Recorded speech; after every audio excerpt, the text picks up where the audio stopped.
Cryptocurrency is more popular than ever, but not everyone is a fan. There are factions of folks constantly foraging for FUD to dissuade individuals and institutions from adopting crypto. One of their favorite points of focus in this regard has to be the effects of Bitcoin mining on the climate, even though its statistics have been scant and inconclusive at best. That is until now. Today, we will share a recent report that assessed precisely how much of an effect Bitcoin mining has on the climate and what its findings mean. This will be part 1 of 2-part video to keep it bite-size. If you value crypto knowledge, please subscribe to this channel and like this video. Watching until the end is the best way to give BitWise support. This research by CoinShares is a crypto company based in London that provides an array of crypto services geared towards institutional investors. This includes exchange-traded products for cryptocurrencies, venture capital allocation for upcoming crypto projects, and crypto investment risk management. CoinShares has been around since 2013 and were the first company to get an exchange-traded product for crypto approved in 2015 with its Bitcoin Tracker 1 ETN. CoinShares is also a publicly traded company listed around the same time as Coinbase last year. CoinShares currently has a market cap of around $5 billion. Not only that, but the CoinShares logo is an astronaut underscoring the company's belief that crypto is going to the moon. Like many other crypto companies, CoinShares regularly publishes reports and insights about the crypto market which can be found on its website under the Learn tab and its Medium page. The report I'll be covering today is titled, quote, "The Bitcoin Mining Network Energy and Carbon Impact, and a bit of background is required before I dig in." CoinShares notes that it released this report as a sort of response to ESG concerns from institutional investors which emerged last year. For those unfamiliar, ESG stands for Environmental Social Governance, and it's the template institutional investors have been using to allocate their capital, primarily large asset managers such as BlackRock. It's believed that institutional concerns around Bitcoin mining on the E-factor are what crashed the crypto market in May of last year. So with that out of the way, let's dig in.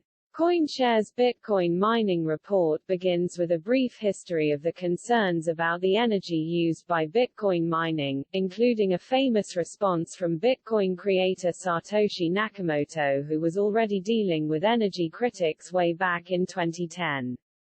Quote, "The utility of the exchanges made possible by Bitcoin will far exceed the cost of electricity used, therefore, not having Bitcoin would be the net waste." The authors specify that they are on the same page as Satoshi. This is basically because the economic incentive to spend caused by the constant inflation of fiat is wasting a lot more energy than Bitcoin mining, and it's destroying the environment. The authors also point out that concerns about Bitcoin mining only emerge when the crypto market is hot. The exact quote, "Sensationalist commentators essentially share these recycled concerns for clicks." While the Bitcoin community has historically responded with facts and stats quotes, much of the debate surrounding this issue tends to be based on qualitative and anecdotal evidence with rare and most cursory attempts to quantify the emissions themselves. In other words, directly, there isn't detailed data that definitively supports either side of the debate, and this is what the authors want to change.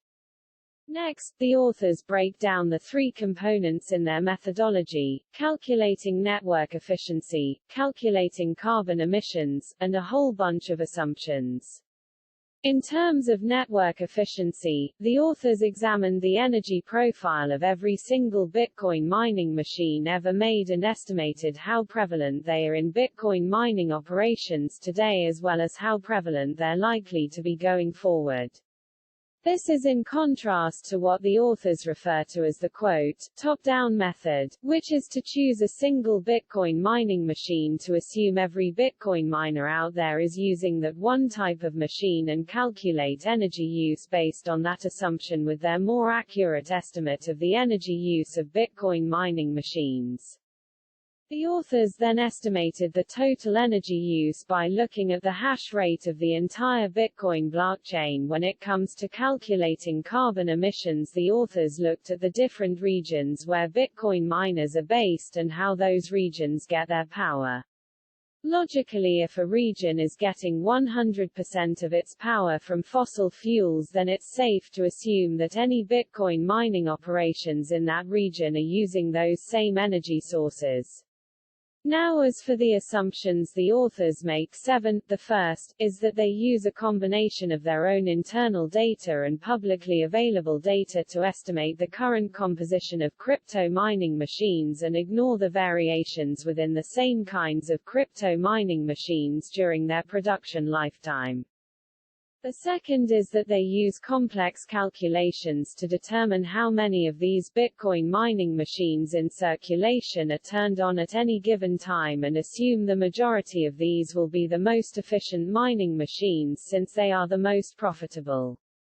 The authors also make a prediction that the least efficient mining machines will cluster in regions where energy is cheapest.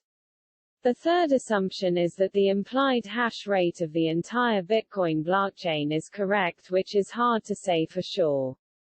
The fourth is that they use a combination of publicly available data about the regions where Bitcoin mining operations are most based and estimate how much energy the mining operations in those regions are using. Interestingly, the authors say they're skeptical of the official statistics, which show that there's no Bitcoin mining going on in China and therefore assigned around 9% of Bitcoin's current hash rate to the region. The fifth assumption is that Bitcoin miners are using the same energy sources as the regions in which they're based, which may not be the case, given that miners gravitate towards the cheapest energy sources. The sixth is that Bitcoin mining operations use 10% more energy on other stuff besides mining, such as cooling the mining machines. The final assumption involves a series of calculations about the carbon emissions of fossil fuel-based energy sources, namely oil field mining and energy consumption. The third part of the Bitcoin mining report reveals the results of the authors' methodology. For starters, the authors found that older Bitcoin mining machines are being phased out in favor of newer, more energy-efficient models. Although the total carbon emissions of Bitcoin mining are trending up over time, the carbon emissions per unit of energy are also declining due to more efficient equipment. As far as the authors can tell, most Bitcoin mining is being done with the Antminer S19, with the Antminer S9 in second place and the Wattsminer M30 in third place. The authors are amazed because the Antminer S9 was first released way back in 2016. As such, they state, quote, "This demonstrates the current profitability levels of mining and the longevity of well-built mining hardware." Even so, the authors found that less efficient Bitcoin miners tend to come online when the price of BTC goes up since it becomes more profitable for them to mine. This resulted in a slight decrease in total energy efficiency in 2021. One of the most important results is Bitcoin's actual energy use, which has been a highly sought-after statistic by interests on both sides of the debate. Quote, "The Bitcoin mining network uses approximately 0.05% of the total energy consumed globally. This strikes us as a small cost for a global monetary system, and on the global energy balance sheet, it amounts to a rounding error." The authors then take some time to unpack how Bitcoin's energy use is distributed across different regions. As most of you will know, the United States took the crypto mining crown from China and currently accounts for the most significant slice of the energy pie at around 42%. Kazakhstan, of course, comes in second place at 22, and Canada is third with 11.5%. After crunching the numbers, the authors also found that China currently generates about 7% of Bitcoin's hash rate, despite the country's crypto ban. The last set of results relate to the carbon emissions associated with Bitcoin mining, and it starts with the statistic that made crypto news headlines. We will have a break and enjoy a cup of tea. Stay tuned for part 2 as we provide the conclusion of the report.